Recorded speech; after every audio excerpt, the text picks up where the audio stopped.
పచ్చచీర కట్టుకుని పెళ్ళిళ్లకు షర్మిలపై Jagan comments.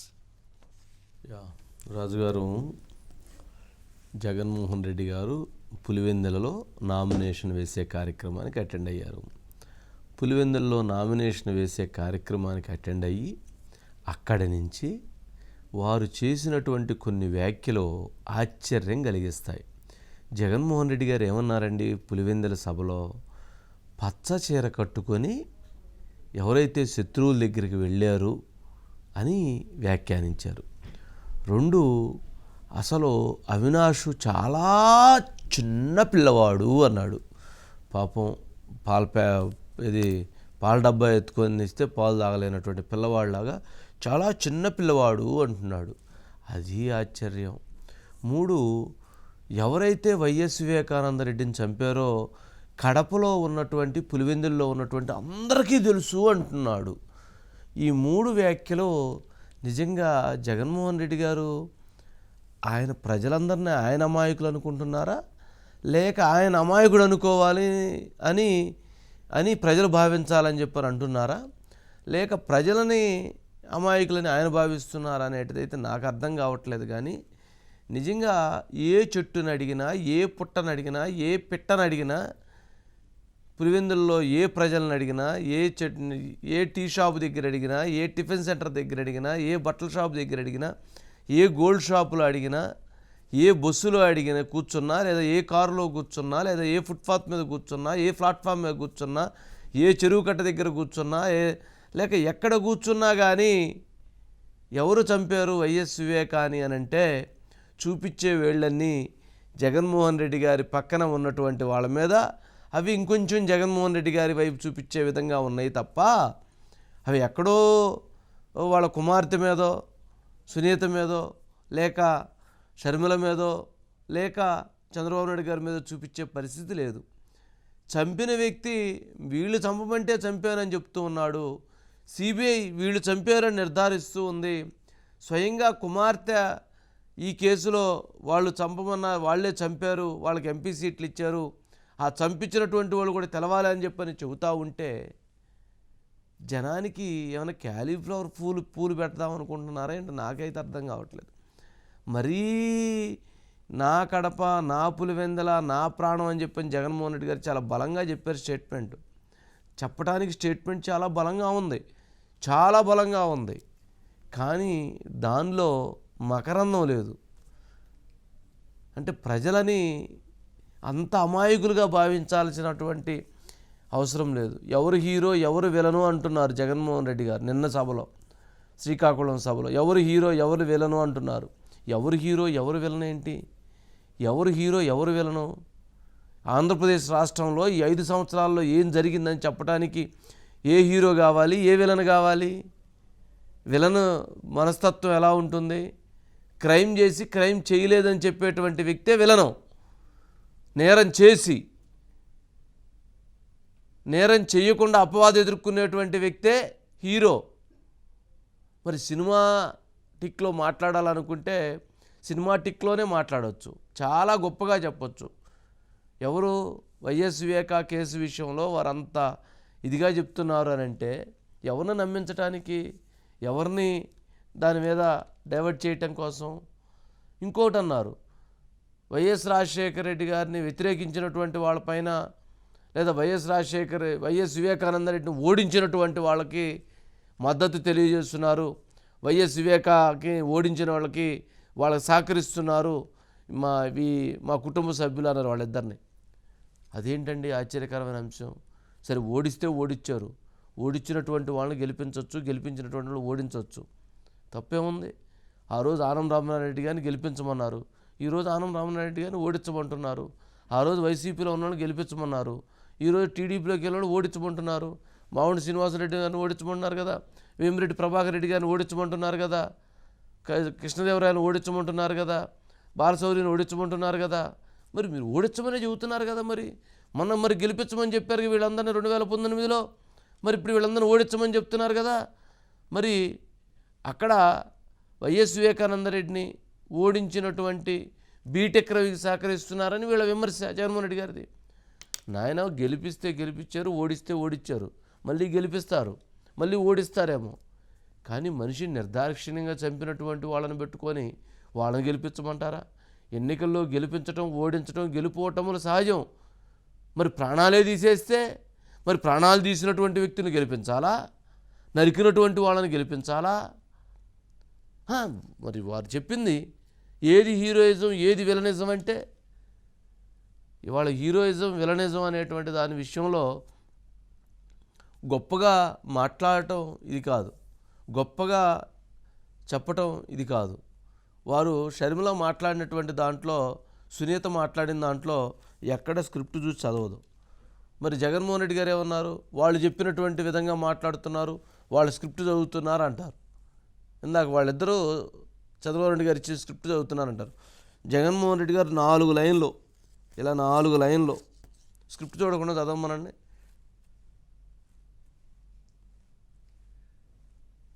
ఎలానా? Script ఏముందండి? మీరు రాసిస్తే నేను చదువుతాను, లేకపోతే ఇంకోరు రాసిస్తే మంచి వారి దగ్గర మంచి జర్నలిస్టులు ఉన్నారు, వారు రాసిస్తారు, వారు రాసిచ్చింది చదువుతున్నారు. అంతేగాని ఒరిజినాలిటీ ఎక్కడుంది? చూసి చదివిన దాంట్లో ఒరిజినాలిటీ ఎక్కడుంది? షర్మిల ఒరిజినల్గా చెప్తుంది తన బాధ, సునీత ఒరిజినల్గా చెప్తుంది తన బాధ. మరి అది ఒరిజినాలిటీ అంటే ఎట్లా ఉందంటే, మళ్ళీ అసలు ఎంత ఆంధ్రప్రదేశ్లో విచిత్రమైనటువంటి ఒక కొత్త రాజకీయాన్ని చూస్తున్నామండి. మనకి తెలిసిన హిస్టరీలో ఇట్లాంటిది లేదు. ఇక భవిష్యత్తులో ఎప్పుడు గతంలో జరిగిందేమో తెలియదు కానీ, భవిష్యత్తులో ఏమన్నా వస్తుందేమో తెలియదు కానీ, ఒక వ్యక్తి ఒక అబద్ధాన్ని నిజం చేస్తున్నాడు, నిజాన్ని అబద్ధం చేస్తున్నాడు. ఆంధ్రప్రదేశ్ రాష్ట్రం సర్వనాశనం అయింది అనేటువంటి అభిప్రాయం ఎక్కువ మంది ప్రజానీకంలో ఉంది. కానీ ఎక్కువ మందికి లబ్ధి జరిగింది, ఎక్కువ మంది బాగుపడ్డారు, ఎక్కువ మందికి సంక్షేమం అందింది, ఎక్కువ మందికి ఉపాధి వచ్చింది, ఎక్కువ మందికి ఆర్థికంగా మెరుగుపడ్డారు అని ఇలాంటి చెబుతూ ఉంటారు. ఏది నమ్మాలి? నిజమేంటి? పెట్రోల్ ధరలు పెరిగినాయి, నిత్యావసర వస్తువుల ధరలు పెరిగినాయి, ఎక్కడా లేనటువంటి రేట్లు ఉంటాయి అక్కడ. ల్యాండ్ రేట్లు తగ్గినాయి, ఇంటి అద్దెలు తగ్గినాయి, కరెంటు బిల్లుల రేట్లు పెరిగినాయి, ట్రాన్స్పోర్ట్ ఛార్జెస్ పెరిగినాయి, ప్రతి ఒక్క రేటు, ప్రతి ఒక్క వస్తువు పెరిగింది, ప్రతి ఒక్క ప్రజల దగ్గర ఉన్నటువంటి ఆస్తి విలువ తగ్గింది. దానికి ఎవరు కారణం? జగన్మోహన్ రెడ్డి గారు కాదా? మరి వారు ఏం చెబుతారు? అద్భుతంగా పెరిగింది అంటారు. ఏం పెరిగింది? ఎక్కడ పెరిగింది? ఏ రకంగా పెరిగింది అంటే వారు ఆస్తులు పెరిగితే మొన్నైతే దాంట్లో పెరిగినాయి కదా. మరి జగన్మోహన్ రెడ్డి గారు ఆస్తులు పెరిగినట్టు ప్రతి ఒక్కరు సంబంధించిన ఆస్తులు కూడా పెరగాలగా. 2019 నుంచి 2024కి ఎంతమంది ఆస్తులు పెరిగినాయి చెప్పమనండి. మరి అందరూ డౌన్ అయినాయి కదా. అంటే నమ్మించే ప్రయత్నం, నమ్మించటం. ఇది ఎట్లా నమ్మిస్తున్నారంటే, మనం సైకాలజిస్ట్ని తీసుకొచ్చి కూర్చోబెడితే ఇలా ఇలా ఇలా అలా చెప్పి అలా ఇచ్చేస్తున్నారు. నేను నిజంగా హీరో విలన్ అన్నారు. వామ్మో, నిజంగా ఆ పాత కనకాల, ఆయన పేరేం పేరు, రాజనాల నాగభూషణం వాళ్ళందరూ ఉంటే అసలు ఇటుపోయేవాళ్ళు. వాళ్ళు ఇప్పుడు బతుకుంటే జేబులో చేతులు పెట్టుకుని త్రివిక్రమ్ గారు వెళ్ళినట్టు వెళ్ళిపోయేవాళ్ళేమో. మాకు ఈ సినిమా ఇండస్ట్రీతో సంబంధం లేదని చెప్పని. ఏమిటండి ఇది అంటే, అమ్మాయి ఆయన ఆశ్చర్యం. ఒకసారి ఆ బైట్స్ ప్లే చేయండి. ఆ బైట్స్ ప్లే చేస్తే ఓ వైఎస్ఆర్, ఓ జగన్ల మీద లేనిపోని ముద్రలు వేసి దెబ్బ తీయటానికి ఓ బాబు, ఓ దత్తపుత్రుడు, ఓ వదినమ్మ, వీరంతా ఎంతో దుర్మార్గంగా ప్రయత్నిస్తున్నారో మీరే చూస్తున్నారు కదా. వీరి కుట్రలను మీరందరూ కూడా చూస్తున్నారు కదా. వీరికి తోడు ఈ మధ్యకాలంలో కొత్తగా వైఎస్ఆర్ వారసులమని మీ ముందుకు వస్తా ఉన్నారు. వారి కుట్రలో భాగంగా నేను అడుగుతా ఉన్నా ఈరోజు మీ అందరి సమక్షంలో, ఆ మహానేతకు ఎవరు వారసులో చెప్పాల్సింది ఎవరు అని అడుగుతా ఉన్నాను. ప్రజలు కాదా అని అడుగుతా ఉన్నాను. ఒక వైఎస్ఆర్ లెగసీని, ఒక వైఎస్ఆర్ను ఉండకుండా చెయ్యాలని చూస్తా ఉన్నది ఎవరు? అలా రాజకీయంగా అనగదొక్కాలని దేశంలో ఉన్న అన్ని వ్యవస్థలను మన మీద ప్రయోగించి వారితోనే ఇప్పుడు కలిసిపోయి అదే కాంగ్రెస్, అదే టీడీపీతో కలిసిపోయి వైఎస్ అనే పేరే కనపడకుండా చేయాలని కోరుకుంటున్న వాళ్ళందరితోనూ కలిసిపోయి ఆ దిశగా అడుగులు వేస్తూ ఆ కుట్రలను అమలు చేస్తా ఉన్న మన శత్రువుల చేతులతో కలిపి వారి పార్టీల్లో చేరిపోయిన వీరా వైఎస్ఆర్ వారసులు అని అడుగుతా ఉన్నాను. వైఎస్ఆర్ గారు బతుకున్నంత కాలం ఎవరితో పోరాటం చేశారు అని చెప్పి ప్రతి ఒక్కరూ కూడా ఆలోచన చేయమని కోరుతా ఉన్నా. ఆయన శత్రువులతో పసుపు చీర కట్టుకొని వారి ఇళ్లకు వెళ్లి వారికి మోకరిల్లి వారి కుట్రలో భాగమవుతూ వారి స్క్రిప్టులను వారు చెప్పినది మక్కి టు మక్కి చదివి వినిపిస్తూ కుట్రల్లో భాగమవుతా ఉన్నా వీళ్ళ వైఎస్ఆర్ వారసులు అని అడుగుతా ఉన్నాను మీ అందరి సమక్షంలో.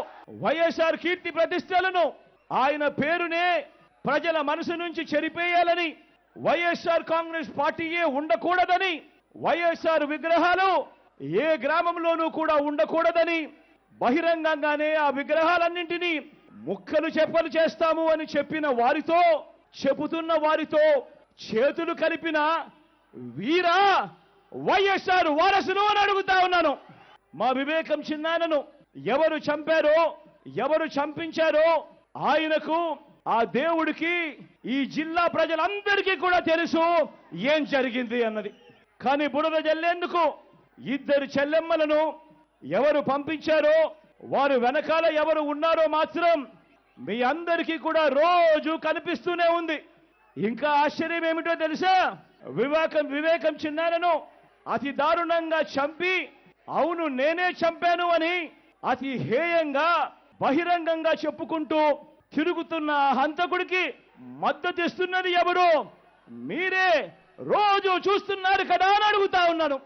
చిన్నారను అన్యాయంగా ఎమ్మెల్సీ ఎన్నికల్లో ఓడించిన వారితోనే ఈరోజు చట్టా పట్టాలు వేసుకొని చిన్నానకు రెండో భార్య ఉన్న మాట వాస్తవం అవునా కాదా?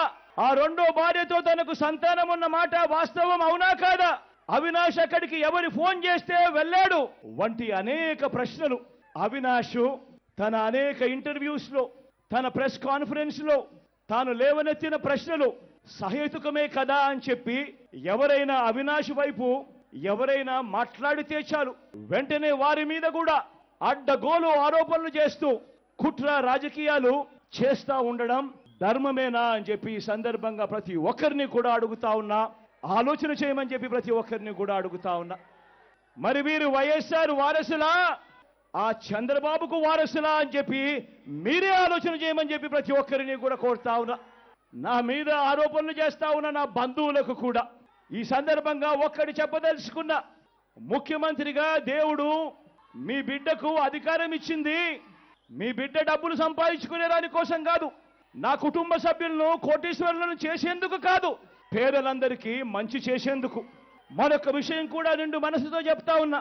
వైఎస్ అవినాష్ ఏ తప్పు చేయలేదని నేను బలంగా నమ్మాను కాబట్టే నేను అవినాష్కు టికెట్ ఇచ్చాను. ఈరోజు అవినాష్ అడిగిన ప్రశ్నలకు సరైన సమాధానాలు చెప్పలేని వీరంతా చిన్న పిల్లాడైనా అవినాష్ను దూషించడం, అవినాష్ను తెరమరుగు చేయాలనుకోవడం ఎంతటి దారుణమైన కార్యక్రమము అన్నది ప్రతి ఒక్కరూ కూడా గమనించమని అడుగుతా ఉన్నా. మా అందరికన్నా చాలా చిన్నోడు అవినాష్, చాలా చాలా చిన్న పిల్లోడు. అటువంటి పిల్లోని జీవితం నాశనం చేయాలని చెప్పి నిజంగా ఇంత పెద్ద పెద్ద వాళ్ళందరూ కూడా కుట్రల్లో భాగం అవుతా ఉన్నారంటే నిజంగా వీళ్ళంతా మనుషులేనా అని చెప్పి సందర్భంగా అడుగుతా ఉన్నా. అవినాష్ రెడ్డి చిన్న పిల్లోడు అంటారు, అక్కడేమో ఇంకోసారి ఆయన చూస్తూ చేతులు కట్టుకొని కూర్చున్నారు అంటారు. మనకు ఒక రాజ్యాంగం ఉంది, కాన్స్టిట్యూషన్ అన్నది ఒకటి ఉంది. చిన్న పిల్లోళ్ళకి పదవులు ఇవ్వరు, కంటెస్ట్ చేయడానికి కూడా అర్హత ఉండదు. ఎంపీ అంటే ఒక బాధ్యత. ఇది 3వ సారి ఎంపీగా కంటెస్ట్ చేపిస్తున్నారు, నిందితులను కంటెస్ట్ చేపిస్తున్నారు. ఎంపీ అంటే బాధ్యత, పిల్లోళ్ళకి ఇవ్వరమ్మా. పిల్లలైతే స్కూల్కి వెళ్ళొచ్చు, పిల్లలకి బాధ్యతలు ఇవ్వరు. ఇట్లాంటివి నిందితులను మీరు ప్రోత్సహిస్తున్నారు. దయచేసి ఇట్లా చేయకండి.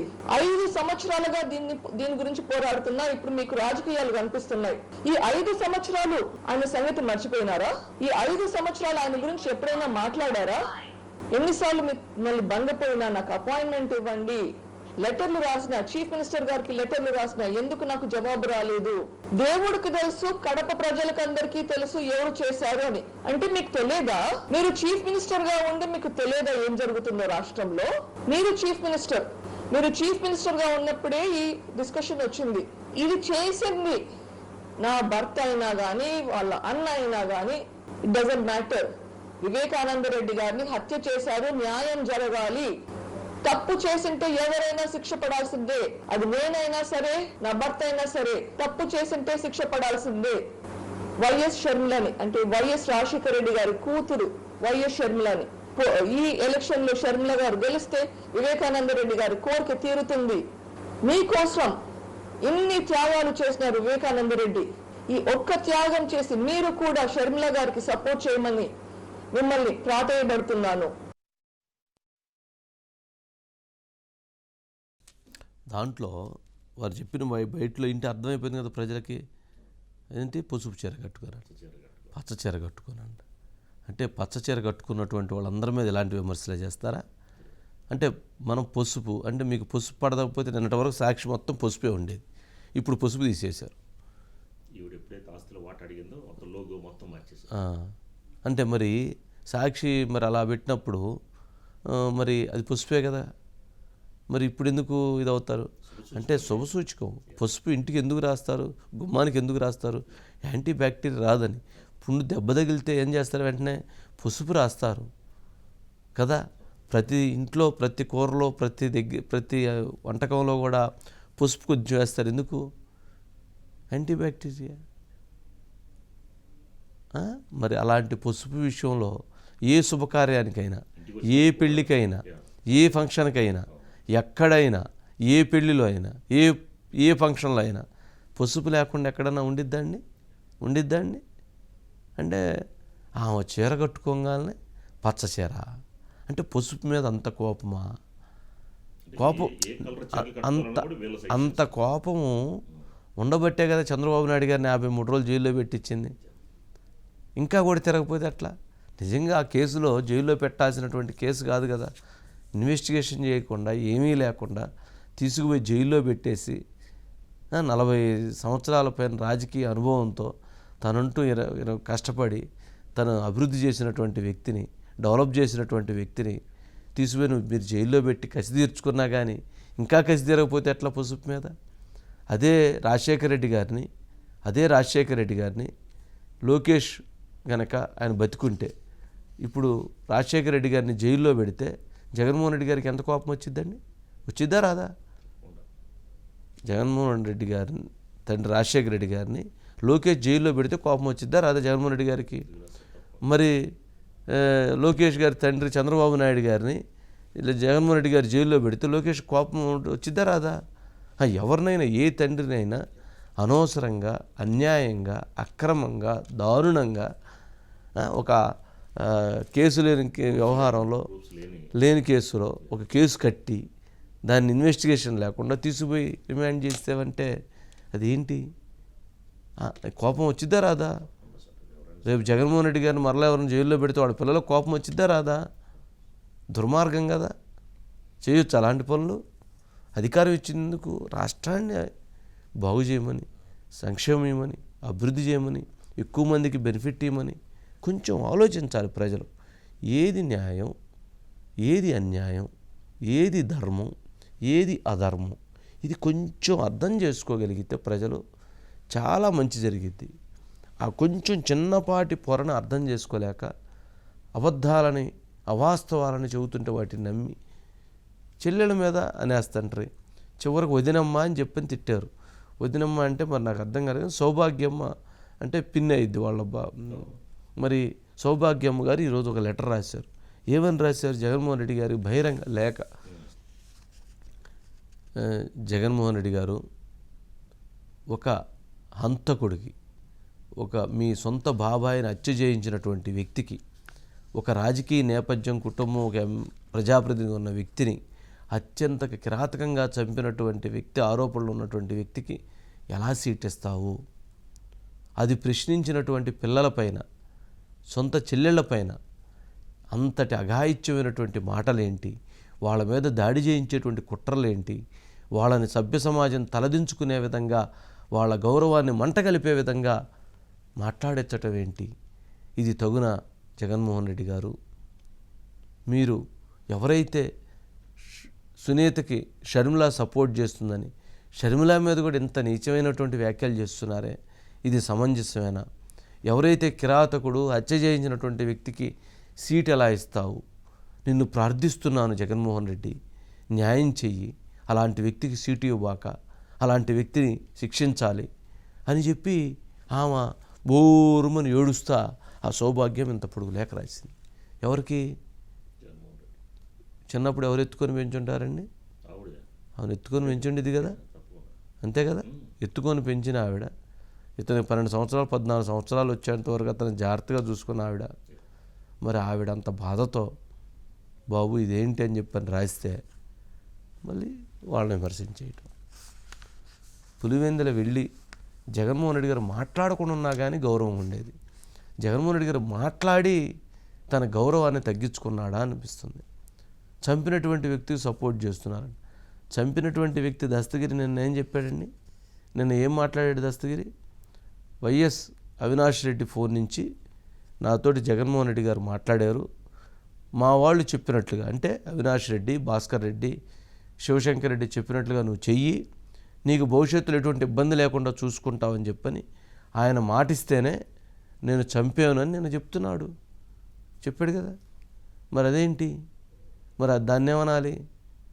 మరి ఈరోజు నువ్వు పోయి ఎవరు చంపారో మీ అందరికీ తెలుసు. ఎవరికి తెలుసు అండి బాబు?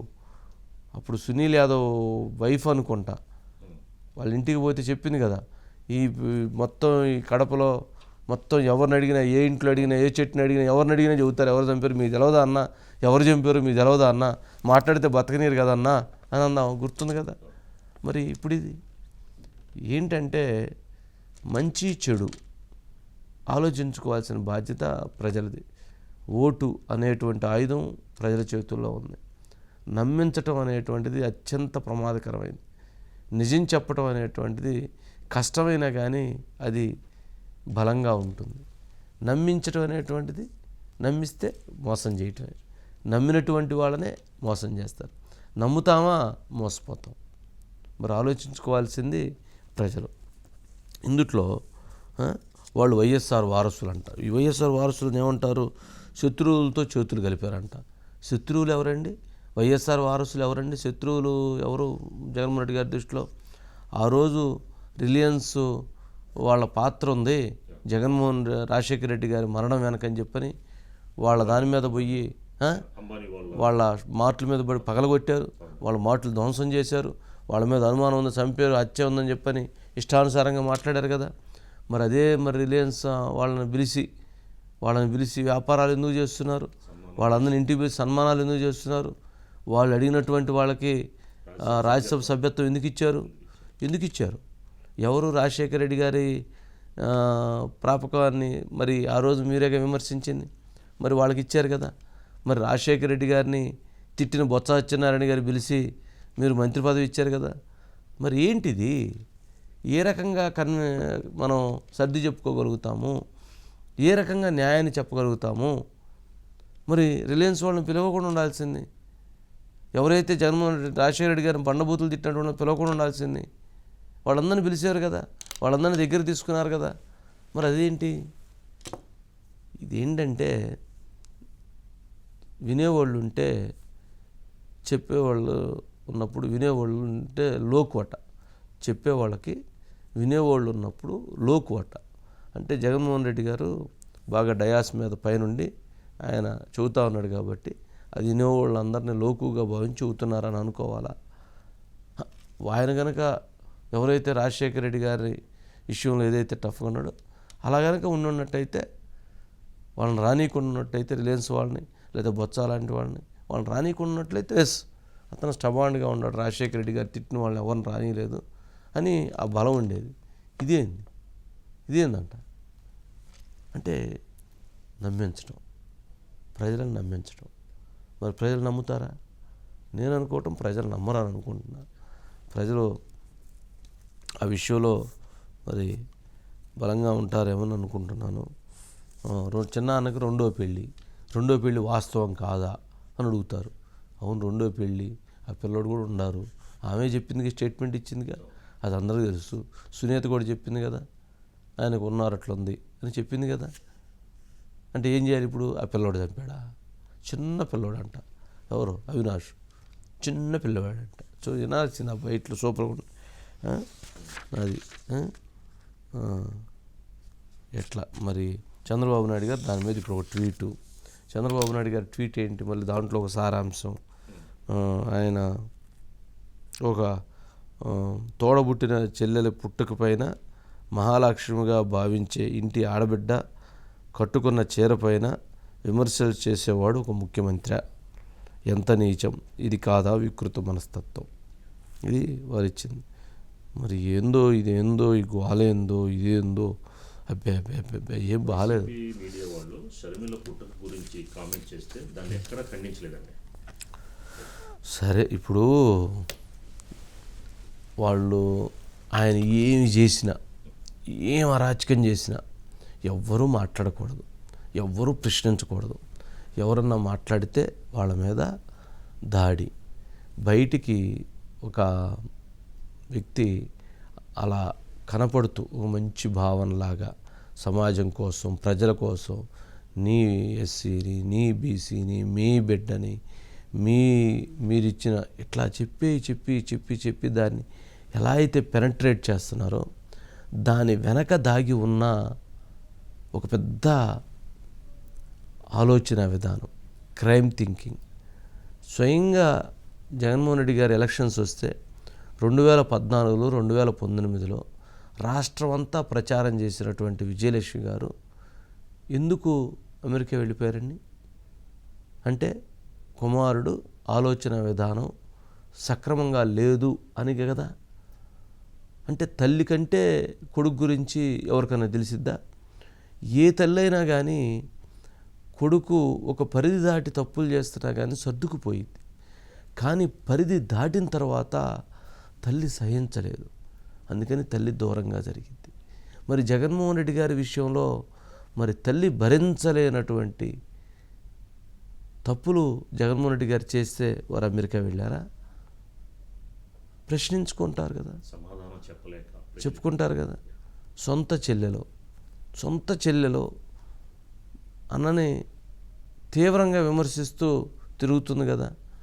ఇంకో చెల్లెలో వచ్చి మా తండ్రిని చంపినటువంటి వాళ్ళందరూ నీ దగ్గర ఉన్నారు, అందులో మీ అందరి భాగస్వామ్యం పైన అనుమానాలు నేను వ్యక్తం చేస్తుంది కదా. సొంత పిన్ని ఇదేందయ్యా నేను ప్రార్థిస్తున్నాను, ఆ అంతకులు టికెట్ ఇవ్వక అని అడుగుతుంది కదా. అంటే ఏది ఇందుట్లో ఏది మంచి, ఏది చెడు, ఎవరు చెప్పాలి దీనికి? అంటే ఎవరు మాట్లాడరు. ప్రజలు ఆలోచించుకోవాలి, ప్రజల మీద బాధ్యత ఉంది. జగన్మోహన్ రెడ్డి గారు నేను ఏది చెబితే అది నిజం, ఏది చెబితే అది కరెక్టు అని అనుకోవాలి ప్రజలు, లేదా తన వర్గం ప్రజలు అనుకోవాలని భావించడం ఉంది చూసారా, అది వాళ్ళని ఖచ్చితంగా నమ్మించినప్పుడే మోసం చేయడానికి వీలైద్ది. నమ్మితేనే మోసపోగలుగుతాం, లేకపోతే ఎందుకు మోసపోతాం? పోం కదా. దీని విషయంలో మరి బయట చూసాం కదా. ఓకే, నెక్స్ట్ టాపిక్ చూద్దాం. అజిత్ గారు ఏంటండి మొత్తానికి? అమ్మో, ఇది అసలు పచ్చచీర దగ్గర మొదలైపోయింది. సౌభాగ్యమ్మ లేఖతో ఇంకొక ఇది వారు చెప్తుంది ఎవరు వారసులు అంటే ఏంటి, అన్నీ ఎలా చూడాలి? వంశీ గారు, అంటే ఈరోజు వైఎస్ జగన్మోహన్ రెడ్డి గారు పులివెందలలో తాను మాట్లాడిన మాటల ద్వారా అసలు వైఎస్ఆర్ వారసులు, వైఎస్ఆర్ లేదా వైఎస్ వివేక ఇద్దరు కూడా రెండు వేరు కాదు వంశీ గారు, ఇద్దరు కూడా ఒకటే. మొదటి నుంచి కూడా పులివెందలలో ఎమ్మెల్యేగా వివేక ఉంటే కడప పార్లమెంటు నుంచి వైఎస్ఆర్, లేదా పులివెందలకి వైఎస్ఆర్ వస్తే కడప పార్లమెంటు నుంచి వివేక, ఇద్దరు కూడా ఒక రామలక్ష్మణులాగా వాళ్ళిద్దరిని ఎవరు కూడా వేరు అనుకోరు వంశీ గారు. అంటే వివేక వైపు గనక కాదు, వివేక కోసం కాదు అని గనక జగన్ అని అంటే ఈరోజు ఇప్పుడున్న పరిస్థితుల్లో వివేక హత్యకి సంబంధించి లేదా ఇప్పుడు జరుగుతున్న పరిణామాల్లో అసలు మొత్తం కూడా రాజారెడ్డి కుటుంబం, వైఎస్ వివేక, వైఎస్ రాజశేఖర్ రెడ్డి గారు, అదేవిధంగా అటు కొండారెడ్డి కుటుంబం, భాస్కర్ రెడ్డి అండ్ మిగిలిన వాళ్ళందరూ కూడా భారతిరెడ్డి గారు లేదా అవినాష్ రెడ్డి గారు వీళ్ళందరూ కూడా ఇంకొక వైపు. అలాంటిది ఈరోజు వైఎస్ జగన్మోహన్ రెడ్డి కొండారెడ్డి కుటుంబానికి సంబంధించిన వారసుల్ని లేదా భాస్కర్ రెడ్డి కుమారుడిని తన పక్కన పెట్టుకొని అసలు వాళ్ళు వైఎస్ వారసులు ఎలా అవుతారంటే వాళ్ళిద్దరూ ఆ తండ్రుల కూతుర్లు, ఆ తండ్రుల వైపు నుంచి వాళ్ళు మాట్లాడుతున్నారు వంశీ గారు. అంటే పూర్తిగా ఆ తండ్రుల కోసము ఒకరేమో తమ తండ్రి ఆశయాల కోసం ఒకళ్ళు, అదేవిధంగా ఇంకొకళ్ళు చనిపోయిన తన తండ్రికి సంబంధించి ఆ హత్య చేసిన హంతకులకి శిక్ష పడాలంటూ న్యాయం కోసం ఇంకొకళ్ళు. అంటే ఇద్దరు కూడా తమ తండ్రుల కోసమే అక్కడ పోరాడుతున్నారు. ముఖ్యంగా పులివెందుల అండ్ కడపకి సంబంధించి ప్రతి చోట కూడా ఎప్పుడు వైఎస్ రాజశేఖర రెడ్డి గారు రాష్ట్రం కోసం కానీ లేదా దేశవ్యాప్తంగా ఆయన నేషనల్ పాలిటిక్స్లో, స్టేట్ పాలిటిక్స్లో బిజీగా ఉన్న సమయంలో ఖచ్చితంగా ప్రతి ఇంటిలో కూడా వైఎస్ వివేక, ప్రతి ఒక్కళ్ళు కూడా వివేక దగ్గరికి వెళ్ళేవాళ్ళు. ఖచ్చితంగా తన అన్న తరపున మొత్తం ఇక్కడుండి వివేక మొత్తం కూడా అన్నీ ఎవరికి ఏం కావాలి ఏంటి అని అనేది మొత్తం చూసుకునేవాళ్ళు. అంటే ఇద్దరు వేరు కాదు. అలానే ఈరోజు సునీత, షర్మిల ఇద్దరు కూడా కలిసి ఉన్నారు. అదేవిధంగా వివేక భార్య సౌభాగ్యమ్మ ఈరోజు ఎందుకంటే వాళ్ళకి అసలు వివేక అండ్ సౌభాగ్యమ్మ గారికి సునీత ఒక్కటే ఆడపిల్ల, వాళ్ళకి కుమారులు లేరు. కుమారుడు లాంటి జగన్కి చివరికి నువ్వు సీఎం కావడానికి పరితపించిన మీ చిన్నాయనకి సంబంధించి ఆయనకి హననం జరుగుతూ ఉంటే, ఆయన్ని హననం చేస్తుంటే నువ్వు, నీ వాళ్ళు, నీ మీడియా లేదంటే నీకు సంబంధించిన వ్యక్తులు ఆయన్ని హననం చేస్తూ ఉంటే చూస్తూ ఎలా ఊరుకున్నావంటూ ఆమె సౌభాగ్యమ్మ లేఖ రాశారు. దాంతోపాటు సొంత నీ చెల్లెళ్ళకి సంబంధించి నువ్వు ఆ రోజు వైఎస్ రాజశేఖర రెడ్డి గారు మరణించినప్పుడు నువ్వెంత నీ క్షోభించావో అంతే నీ చెల్లెలు సునీత కూడా క్షోభించింది తన తండ్రి మరణం పట్ల. మరి అంత క్షోభించిన సునీతమ్మకు సంబంధించి ఎందుకు నువ్వు న్యాయం చేయవు? హంతకుల్ని పక్కన ఎందుకు పెట్టుకుంటున్నావు? హంతకులకి లేదా హత్య చేశారని ఆరోపించబడుతున్న వాళ్ళని పక్కన ఎందుకు పెడుతున్నావు? వాళ్ళకి రక్షణ ఎందుకు కల్పిస్తున్నావు అంటూ లేఖ రాసింది. అదేవిధంగా నీ సొంత చెల్లెళ్ళని హేళన చేస్తూ, నీ సొంత చెల్లెళ్ళ క్యారెక్టర్ అసాసినేషన్ చేస్తూ, నీ సొంత చెల్లెళ్ళ మీద అవసరమైతే దాడికి కూడా తెగబడుతున్న వాళ్ళని ఎందుకు నువ్వు కంట్రోల్ చేయట్లేదు? ఒక అన్నగా కాదు లేదా వివేక అన్న కొడుకుగా కాదు, కనీసం ఈ రాష్ట్రానికి ముఖ్యమంత్రిగా అయినా రాజ్యాంగాన్ని రక్షించాలి, రాగద్వేషాలకు అతీతంగా నేను పని చేస్తాను అని ఆనాడు రాజ్యాంగం మీద ప్రమాణం చేసిన నువ్వు ఎందుకు రాగద్వేషాలు చూపిస్తున్నావని అనేది ఈరోజు సౌభాగ్యమ్మ ఒక లేఖాస్త్రం రిలీజ్ చేసింది వంశీ గారు. అదేవిధంగా ఇంకొకటి ఆ తర్వాత వెంటనే సునీత మాట్లాడుతూ చిన్నపిల్లోడు అంటే పార్లమెంట్ అనేది ఒక పెద్ద బాధ్యత, అందులో కడప ఎంపీ స్థానం వైఎస్ రాజశేఖర్ రెడ్డి గారు కొన్నాళ్ళు, వైఎస్ వివేకానంద రెడ్డి గారు కొన్నాళ్ళు, ఆ తర్వాత వైఎస్ జగన్మోహన్ రెడ్డి గారు.